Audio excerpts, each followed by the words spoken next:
Doctor রুমিন ফারহানা, একই কথাই বলবো নাকি যে ইনভেস্টমেন্ট, ইমোশনাল ইনভেস্টমেন্টের কথা যেটা ইশরাক বললেন, সো ওয়াই ডিডন্ট হ্যাপেন? আমি ইমোশনাল ইনভেস্টমেন্টের আগে আমি আমার ফ্রেন্ডের কথা একটু বলি। ইশরাক তো বলছিল আমরা মেয়ে হওয়ার কারণে আরো যেটা সমস্যা হয়েছে, আমি তো girls school, girls college, Holy Cross school, Viqarunnisa college, আমার সব বন্ধু মেয়ে এবং তারা কেউই পলিটিক্সের ব্যাপারে একেবারেই উৎসাহী না।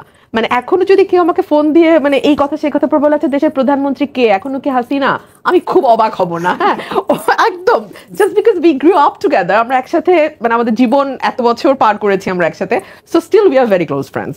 বাট তারপরে যেটা হয় যে এক ধরনের একা একা বোধ হয়, বিকজ আমার জীবনটা এত বেশি পলিটিক্স কেন্দ্রিক, আমার সমস্ত চিন্তা, আমার টাইম ইনভেস্টমেন্ট বলেন, সবকিছুই এত বেশি দেশ এবং রাজনীতিকে ঘিরে, যে কি হতে যাচ্ছে। রাজনীতি কিন্তু খুব দারুণ একটা পাশা খেলা। আপনি একটা চাল দেবেন, আপনার প্রতিপক্ষ একটা চাল দেবে, আপনার বন্ধু আরেকটা চাল দেবে, এই তিনটা চাল আপনাকে ব্যালেন্স করতে হবে। হ্যাঁ, সো এই খেলাটার মজা যদি একবার আপনি বোঝেন, আপনি এই খেলা থেকে বেরোতে পারবেন না।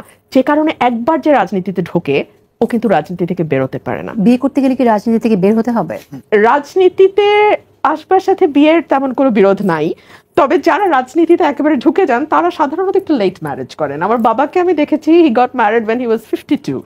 সো বিয়েটা আসলে আমার মনে হয় রাজনীতিবিদদেরও যেটা বলছিল, জেল জুলুমের একটা ব্যাপার থাকে, পলিটিক্সটা কোন দিকে যাচ্ছে সেদিকে ফোকাসটা অনেক বেশি থাকে, সো মানসিক ইনভেস্টমেন্ট যেটা সেটা আর অতটা হয়ে ওঠে না। আর আমি যেহেতু এমন একটা পরিবেশে বড় হয়েছি যেখানে আসলে আমাকে এই কথাগুলো সাধারণত বাঙালি পরিবারে কি হয়, বারবার রিপিটেডলি বলা হয় যে তুমি কবে বিয়ে করছো বা তুমি কবে বিয়ে করবে। আলহামদুলিল্লাহ এবং আল্লাহকে অশেষ ধন্যবাদ, আমাকে এরকম কিছু আসলে আমার ফ্যামিলি থেকে রিপিটেডলি শুনতে হয় না কখনো। ফ্যামিলিতে কতজন আছেন ইশরাক? কি আমি, আমার বড় বোন আছে আর আমার ছোট ভাই আর আমার মা। আমরা আমার বোন দেশের বাইরে থাকেন, উনি তার 3টা বাচ্চা হয়েছে এবং ফ্যামিলি নিয়ে, হাজবেন্ড সহ, শি সেটেলড অ্যাব্রড। আর আমার ছোট ভাই, ওর হি ইজ অলসো ম্যারিড, ওরও বাচ্চা হয়েছে 3-4 মাস আগে। আর আমি সিঙ্গেল। এখন জানি না এটা নিয়ে কি